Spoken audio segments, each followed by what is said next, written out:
Good morning, all. Today we are going to discuss the topic calculation of cash price. Last class we discussed calculation of interest and we have done it in four types or four situations of calculation of interest. Today our topic is calculation of cash price. Sometimes the cash price of the asset is not given in the question. We know that the asset account is debited with cash price of the asset and the calculation of interest and depreciation is made on the cash price. Therefore, it becomes essential to find out the cash price first. We can find out the cash price by using any of the following methods. They are working back method and annuity table method. That is, there are two methods available for calculation of cash price. First one is working back method and second one annuity method. Calculation of cash price is essential because we are calculating interest as well as depreciation on the amount of cash price. It is not calculated on hire purchase price. Hire purchase price is the amount that includes interest.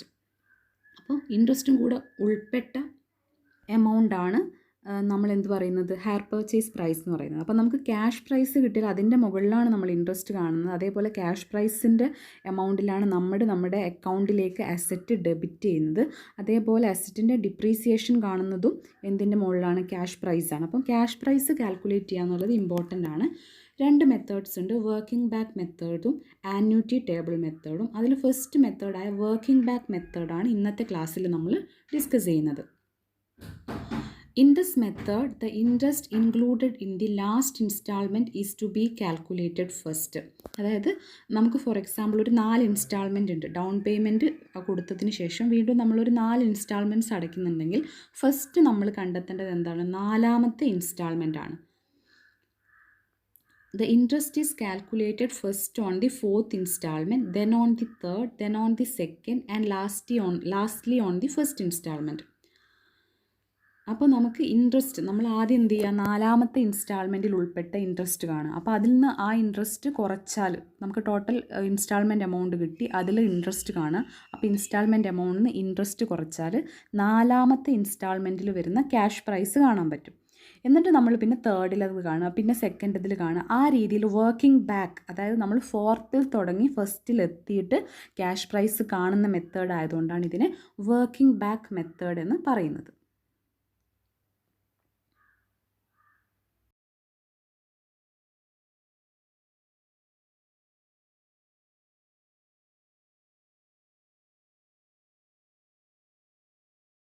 Next നമുക്ക് ഈ working back method ഏത് രീതിയിലാണ് ചെയ്യുക, പിന്നെ അതിൻ്റെ steps എന്തൊക്കെയാണെന്ന് നോക്കാം. First നമ്മൾ എന്ത് ചെയ്യണം, calculate the interest included in the last instalment by applying the following formula. അതായത് ലാസ്റ്റ് ഇൻസ്റ്റാൾമെൻറ്റിൽ ഇൻക്ലൂഡഡ് ആയിരിക്കുന്ന ഇൻട്രസ്റ്റ് കണ്ടെത്താൻ നമുക്കൊരു ഫോർമുലയുണ്ട്. ആ ഫോർമുല എന്താണെന്ന് നോക്കാം.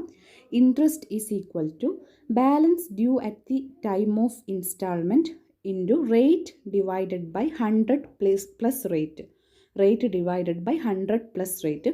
ഈ ഒരു ഇക്വേഷൻ അപ്ലൈ ചെയ്താൽ നമുക്ക് ലാസ്റ്റ് ഇൻസ്റ്റാൾമെൻറ്റിൽ ഡ്യൂ ആയിരിക്കുന്ന അല്ല ഇൻക്ലൂഡഡ് ആയിരിക്കുന്ന ഇൻട്രസ്റ്റ് കാൽക്കുലേറ്റ് ചെയ്യാൻ പറ്റും. പിന്നെ നമ്മൾ എന്ത് ചെയ്യണം, ആ ഒരു ഇൻട്രസ്റ്റ് ഇൻസ്റ്റാൾമെൻറ്റ് ഫോർത്ത് ഇൻസ്റ്റാൾമെൻറ്റോ അല്ലെങ്കിൽ നമ്മൾ എത്ര ഇൻസ്റ്റാൾമെൻ്റ് ഉണ്ടോ ആ ലാസ്റ്റ് ഇൻസ്റ്റാൾമെൻറ്റിൽ നിന്ന് ഈ ഒരു ഇൻട്രസ്റ്റിൻ്റെ എമൗണ്ട് കുറച്ചാൽ നമുക്ക് എന്ത് ചെയ്യാൻ പറ്റും, ക്യാഷ് പ്രൈസ് കിട്ടും. അതായത് ആ ഒരു ഇൻസ്റ്റാൾമെൻറ്റിൽ ഇൻക്ലൂഡഡ് ആയിട്ടുള്ള ക്യാഷ് പ്രൈസ് കിട്ടും.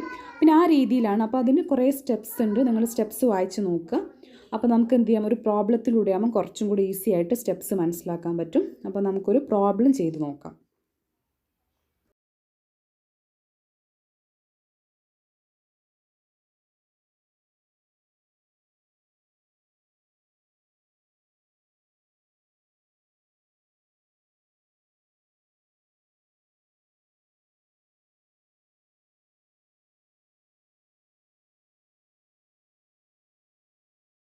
ക്വസ്റ്റ്യൻ നോക്കാം. X limited purchased a truck on hire purchase system.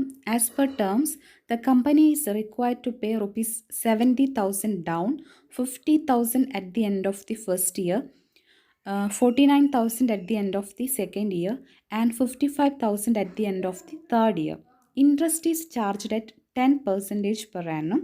Calculate the cash price of the truck and the interest paid with each installment.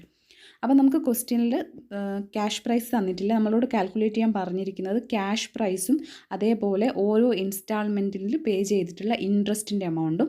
നമുക്കിവിടെ ക്വസ്റ്റ്യനിൽ തന്നിട്ടുള്ളത് ഡൗൺ പേയ്മെൻറ്റും അതേപോലെ 3 ഇൻസ്റ്റാൾമെൻറ്റ്സിൻ്റെ എമൗണ്ടും തന്നിട്ടുണ്ട്. അപ്പോൾ ഇവിടെ ലാസ്റ്റ് ഇൻസ്റ്റാൾമെൻറ്റ് എന്ന് പറയുന്നത് 3rd ഇൻസ്റ്റാൾമെൻ്റ് ആണ്. അപ്പം ഇവിടെ നമ്മൾ സ്റ്റാർട്ട് ചെയ്യേണ്ടത് 55,000 വെച്ചിട്ടാണ്, അതായത് അതാണ് ലാസ്റ്റ് ഇൻസ്റ്റാൾമെൻറ്റ്. അപ്പം നമ്മൾ ഫസ്റ്റ് ചെയ്യേണ്ടത് 55,000ൻ്റെ മുകളിൽ 55,000ൽ എത്ര ഇൻട്രസ്റ്റ് ഇൻവോൾവ് ആയിട്ടുണ്ട്, ഇൻക്ലൂഡഡ് ആണെന്നുള്ളതാണ് കണ്ടെത്തേണ്ടത്. അപ്പോൾ അതിനുള്ള ഇക്വേഷൻ നമുക്ക് ഓൾറെഡി തന്നിട്ടുണ്ടായിരുന്നു. എന്താണ്? Balance due at the last instalment into rate divided by 100 plus rate. അപ്പം ബാലൻസ് ഡ്യൂ എത്രയാണ്? 55,000 ആണ് ലാസ്റ്റ് ഇൻസ്റ്റാൾമെൻറ്റ് കൊടുക്കേണ്ടത്. അപ്പം 55,000 ഇൻറ്റു 10/110, അതായത് 10/110. അപ്പം നമുക്ക് എത്ര കിട്ടും? 5,000 കിട്ടും. അതായത് 55,000ൽ 5,000 ഇൻട്രസ്റ്റ് ആണെന്ന് നമുക്ക് കിട്ടും. അപ്പോൾ 3rd ഇയറിൻ്റെ സ്റ്റാർട്ടിങ്ങിലുള്ള നമുക്ക് ഔട്ട്സ്റ്റാൻഡിങ് ആയിട്ടുള്ള എമൗണ്ട് എത്ര എന്നുള്ളതാണ്? 50,000 ആണ്. അതായത് 3ാമത്തെ വർഷം എത്തുമ്പോൾ നമ്മൾ ഇനി കൊടുക്കാനുള്ള ക്യാഷ് പ്രൈസ് എന്ന് പറയുന്നത് 50,000 ആണ്. അത് 5,000 ഇൻട്രസ്റ്റും കൂടെ കൂട്ടിയിട്ടാണ് നമ്മൾ എത്ര കൊടുത്തിട്ടുള്ളത്? 55,000 കൊടുത്തിട്ടുള്ളത്.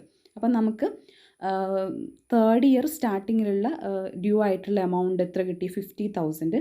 അപ്പോൾ 2nd ഇയർ ലാസ്റ്റ് നമുക്ക് ഔട്ട്സ്റ്റാൻഡിങ് ആയിട്ടുള്ളത് എന്തായിരിക്കും? 50,000 ആയിരിക്കും. അതായത് 3rd ഇയർ സ്റ്റാർട്ടിങ്ങിൽ, അതായത് ജനുവരി 1 അല്ലെങ്കിൽ മാർച്ച് ടു ഏപ്രിൽ എന്നുള്ള ഒരു ഫിനാൻഷ്യൽ ഇയറാണ് എടുക്കുന്നതെങ്കിൽ ഏപ്രിൽ 1 നമുക്ക് ഔട്ട്സ്റ്റാൻഡിങ് ആയിട്ടുള്ളത് 50,000 ആണെങ്കിൽ സ്വാഭാവികമായിട്ടും മാർച്ച് 31 ഔട്ട്സ്റ്റാൻഡിങ് ആയിട്ടുള്ളത് എത്രയായിരിക്കും?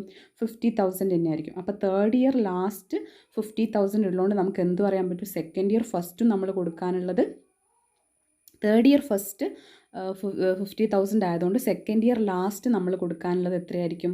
50,000 തന്നെയായിരിക്കും. അപ്പോൾ ഇവിടെ എത്രയാണ് പറഞ്ഞിട്ടുള്ളത്? ഈ 2nd ഇയറിലെ ഇൻസ്റ്റാൾമെൻറ്റ് എമൗണ്ട് 49,000 ആണെന്ന് പറഞ്ഞിട്ടുണ്ട്. അപ്പോൾ ദാറ്റ് മീൻസ് ടോട്ടൽ നമുക്ക് ഡ്യൂ ആയിട്ടുള്ളത് എത്രയാണ്? ആ വർഷം 2nd ഇയറിൽ നമ്മൾ ടോട്ടൽ കൊടുക്കാനുള്ളത് 99,000. അതായത് ഇൻസ്റ്റാൾമെൻറ്റ് എമൗണ്ടായ 49ഉം നമുക്ക് ഓൾറെഡി ഡ്യൂ ഉള്ള, അതായത് 3ാമത്തെ ഇയറിൽ കൊടുക്കാനുള്ള 50,000. അതും നമുക്ക് കൊടുക്കാനുള്ളത് തന്നെയല്ലേ? കൊടുക്കാനുള്ളതിൻ്റെ മുകളിലല്ലേ നമ്മൾ എപ്പോഴും ഇൻട്രസ്റ്റ് കാണാം. 49,000 കൊടുത്താലും നമ്മൾ അടുത്ത 3ാമത്തെ വർഷം കൊടുക്കാനുള്ള എമൗണ്ടിനും കൂടെ നമ്മൾ എന്ത് കാണണം? ഇൻട്രസ്റ്റ് കൊടുക്കണം. അപ്പോൾ 50,000 പ്ലസ് 49,000, അതാണ് 99,000ൻ്റെ മുകളിൽ നമ്മൾ 2nd ഇയറിൽ ഇൻട്രസ്റ്റ് കാണണം. 99,000 ഇൻറ്റു 10/110, ദാറ്റ് ഈസ് 9,000. അപ്പോൾ 99,000ൽ 9,000 എന്താണ്? ഇൻട്രസ്റ്റ് ആണ് അല്ലേ? നമ്മൾ 9,000 ഇൻട്രസ്റ്റ് കണ്ടു. അപ്പം നമുക്ക് എന്ത് കിട്ടും? Amount or cash prize due at the beginning of the 2nd year. 2nd year ബിഗിനിങ്ങിൽ നമ്മൾ ഡ്യൂ ആയിരിക്കുന്ന ക്യാഷ് പ്രൈസ് 90,000 ആണ്. അപ്പോൾ 1st ഇയറിൻ്റെ ലാസ്റ്റിലും നമുക്ക് ഔട്ട്സ്റ്റാൻഡിങ് എമൗണ്ട്, നമ്മൾ കൊടുക്കാനുള്ള എമൗണ്ട് എത്രയാണ്? 90,000 ആയിരിക്കും. 1st ഇയറിലെ ഇൻസ്റ്റാൾമെൻറ്റ് എമൗണ്ട് നമ്മളോട് 53 ആണെന്ന് പറയുന്നുണ്ട്. അപ്പം 90 പ്ലസ് 53,000, ദാറ്റ് ഈസ് 1,43,000 ആയിരിക്കും total amount due at the end of the 1st year. അപ്പം നമ്മൾ അതിൻ്റെ മുകളിലാണ് എന്ത് കണ്ടത്? ഇൻട്രസ്റ്റ്. അതായത് നമുക്ക് ഇൻട്രസ്റ്റ് കാണാനുള്ള ഫോർമുല തന്നിട്ടുണ്ട്. എന്താണ്? Balance due at the time of instalment into rate by 100 plus rate. അപ്പോൾ 1st ഇയറിൻ്റെ അവസാനം 1,43,000 ഡ്യൂ ആയിട്ടുള്ളത് കൊണ്ട് തന്നെ നമ്മൾ എങ്ങനെ കാണണം? 1,43,000 into rate by 100 plus rate, അതാണ് 13,000 കിട്ടും. അപ്പോൾ 1,43,000ൽ 13,000 എന്താണ്? ഇൻട്രസ്റ്റ് ആണ്. 13,000 ഇൻട്രസ്റ്റ് ആണെങ്കിൽ ആക്ച്വലി നമുക്ക് 1st ഇയറിൻ്റെ തുടക്കത്തിൽ ഡ്യൂ ആയിട്ടുള്ള എമൗണ്ട് അല്ലെങ്കിൽ ക്യാഷ് പ്രൈസ് എന്ന് പറയുന്നത് 1,43,000 മൈനസ് ഈ ഒരു 13,000 ഇൻട്രസ്റ്റ് ആണ്. അപ്പോൾ 1,30,000 ആണ് അല്ലേ? അപ്പോൾ 1st ഇയറിൻ്റെ തുടക്കത്തിൽ നമുക്ക് ഡ്യൂ ആയിട്ടുള്ള എമൗണ്ട് ക്യാഷ് പ്രൈസ് എന്ന് പറയുന്നത് എത്രയാണ്? 1,30,000 ആണ്. അപ്പം നമ്മൾ എന്ത് ചെയ്യണം?